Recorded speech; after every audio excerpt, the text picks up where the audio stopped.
Dobrodošli u Motiv Team, učionicu u prirodi.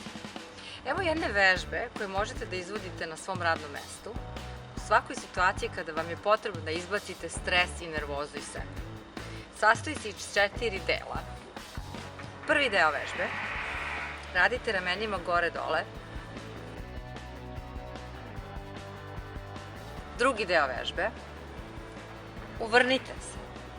Što više možete na levo i na desno. Istegnite mišiće i pritom dišite. Ovako budite vaše ćelije. Treći deo. Stavite se lagano u kolenima i pravite polučurčanje. 10 puta će biti sasvim dovoljno. Četvrti deo.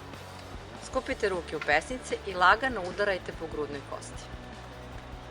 10 puta. Kako se osjećate sada?